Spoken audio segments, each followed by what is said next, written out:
Everyone, నేను మీ Navyasri. Welcome back to our channel. ఈరోజు మన వీడియోలో గుడిలో ప్రసాదంగా పెట్టే పులిహోరను ఇంట్లోనే ఈజీగా పర్ఫెక్ట్ టేస్ట్తో ఎలా చేయాలో చూపిస్తున్నాను. ఇది పూజలోకి ప్రసాదంలానే కాకుండా ఇంట్లో వెజిటేబుల్స్ లేనప్పుడు జర్నీ టైంలో తినడానికి, పిల్లలకి అప్పుడప్పుడు లంచ్ బాక్స్లోకి చేస్తూ ఉంటాం. కానీ చేసిన ప్రతిసారి ఒకే టేస్ట్ రావాలంటే మాత్రం తప్పకుండా ఇలా ట్రై చేయండి.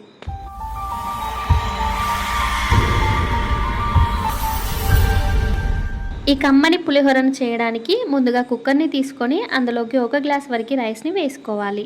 మీరు ఎంత క్వాంటిటీలో చేయాలనుకుంటే అన్ని రైస్ని వేసుకొని ఈ రైస్ని 2-3 టైమ్స్ మంచిగా వాష్ చేసి తిరిగి ఇందులోకి వాటర్ని వేసుకోవాలి. మనం తీసుకున్న 1 గ్లాస్ రైస్కి 1.25 కప్పు వరకు వాటర్ని వేసుకోవాలి. మనం రోజు వండుకునే అన్నం కంటే కొంచెం పొడిగా వండుకోవాలి. ఇలా వాటర్ని వేసిన తర్వాత ఇందులోకి 1/2 టీ స్పూన్ వరకు సాల్ట్, 1/4 టీ స్పూన్ వరకు పసుపు, 2 స్పూన్ల వరకు ఆయిల్ని వేసుకోవాలి. వీటిని స్పూన్తో ఒకసారి కలుపుకున్న తర్వాత మూత పెట్టి స్టవ్ పై పెట్టి హై ఫ్లేమ్లో 2 విజిల్స్ వచ్చేంత వరకు ఉడికించుకోవాలి. నెక్స్ట్ ఇంకో గిన్నెని తీసుకొని అందులోకి చింతపండును వేసుకోవాలి. మనం తీసుకున్న రైస్కి ఒక పెద్ద నిమ్మకాయ సైజ్ అంత చింతపండు వేసుకుంటే సరిగ్గా సరిపోతుంది. చింతపండు పుల్లగా లేకపోతే ఇంకా కొంచెం యాడ్ చేసుకోవచ్చు. ఎక్కువ పుల్లదైతే కొంచెం తగ్గించి తీసుకోండి. ఈ చింతపండుని మంచిగా కడిగిన తర్వాత ఇందులోకి 1/2 గ్లాస్ వరకు వాటర్ని వేసుకొని పక్కన పెట్టి నాననివ్వాలి. ఈలోపు అన్నం ఉడికిపోతుంది. కుక్కర్లోని ఆవిరి మొత్తం పోయిన తర్వాత మూత తీసి చూస్తే అన్నం చక్కగా ఉడికి పొడి పొడిగా అవుతుంది. ఇలా ఉడికించిన అన్నాన్ని ఒక వెడల్పుగా ఉండే బేషన్ తీసుకొని అందులోకి వేసుకోవాలి. ఎక్కడ అన్నం ముద్దలు లేకుండా పొడి పొడిగా చేసుకొని దీన్ని పక్కన పెట్టి చల్లారనివ్వాలి. ఈలోపు చింతపండు కూడా నానిపోతుంది. ఇందులోంచి చిక్కటి చింతపండు గుజ్జును తీసి వేరొక గిన్నెలోకి వేసుకోవాలి. మీరు ఈ చింతపండు గుజ్జుని మిక్సీ పట్టి కూడా తీసుకోవచ్చు. ఈ చింతపండు గుజ్జు ఈ కన్సిస్టెన్సీలో ఉండాలి. మరీ పలచగా ఉండకూడదు. థిక్గా అవ్వడానికి టైం పడుతుంది. ఇప్పుడు ఇందులోకి 1/2 టీ స్పూన్ వరకు సాల్ట్, కొద్దిగా పసుపు, 2 పచ్చిమిర్చిని కట్ చేసి వేసుకోవాలి. 2-3 టీ స్పూన్ల వరకు ఆయిల్ని కూడా వేసుకొని అన్నింటినీ ఒకసారి మంచిగా కలిపి తర్వాత స్టవ్ పై పెట్టి ఉడికించుకోవాలి. చింతపండు ఇలా మరుగుతున్నప్పుడు ఇందులోకి చిన్న ముక్క బెల్లంని వేసుకోవాలి.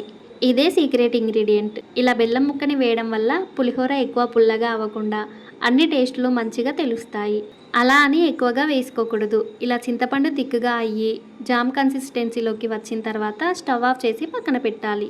నెక్స్ట్ స్టవ్ పై కడాయి పెట్టుకొని అందులోకి 1 టేబుల్ స్పూన్ వరకు ఆయిల్ని వేసుకోవాలి. ఆయిల్ని ఎక్కువగా వేసుకోకూడదు. ఆయిల్ వేడైన తర్వాత 1/2 టీ స్పూన్ వరకు జీలకర్ర, 1/2 టీ స్పూన్ ఆవాలు, 3 టేబుల్ స్పూన్ల వరకు పల్లీలు, 1 టేబుల్ స్పూన్ శనగపప్పును వేసుకోవాలి. వీటిని మంచిగా ఫ్రై చేయాలి. ఇవి ఫ్రై అయిన తర్వాత 2-3 పచ్చిమిర్చి, 2-3 ఎండుమిర్చిని కట్ చేసుకొని వేసుకోవాలి. మీ కారానికి సరిపడా చూసుకొని వేసుకోండి. ఇవి కూడా ఫ్రై అయిన తర్వాత 2 రెమ్మల కరివేపాకును వేసుకొని ఫ్రై చేసి స్టవ్ ఆఫ్ చేయాలి. తర్వాత ఇందులోకి కొద్దిగా ఇంగువ, 1/4 టీ స్పూన్ వరకు మిరియాల పొడి, 1/2 టీ స్పూన్ వరకు వేయించి పొడి చేసిన మెంతి జీలకర్ర పౌడర్ని వేసుకొని వీటన్నింటినీ ఒకసారి మంచిగా కలపాలి. ఇందులోకి పసుపేం వేయట్లేదు. ఆల్రెడీ రైస్లో చింతపండు గుజ్జులో వేసాం కదా, అది సరిపోతుంది. మీకు కావాలంటే కొద్దిగా యాడ్ చేసుకోవచ్చు. ఇప్పుడు చల్లార పెట్టుకున్న రైస్లోకి చింతపండు గుజ్జును వేసుకొని రైస్ మొత్తంకి చింతపండు ఫ్లేవర్ పట్టేలా మంచిగా కలపాలి. అప్పుడే పులిహోర టేస్టీగా వస్తుంది.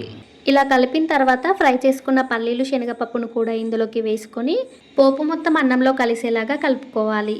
ఆయిల్ ఎక్కువగా ఉందనిపిస్తే ఆయిల్ని కాకుండా మిగతా వాటిని వేసుకొని కలుపుకోండి. అంతే, కమ్మనైన ప్రసాదం పులిహోర అయితే రెడీ. టేస్ట్ ఏమాత్రం చెప్పనక్కర్లేదు, నెక్స్ట్ లెవెల్లో ఉంటుందంతే. ఎప్పుడు చేసిన సేమ్ టేస్ట్తో రావాలంటే మాత్రం తప్పకుండా ఇలా ట్రై చేయండి.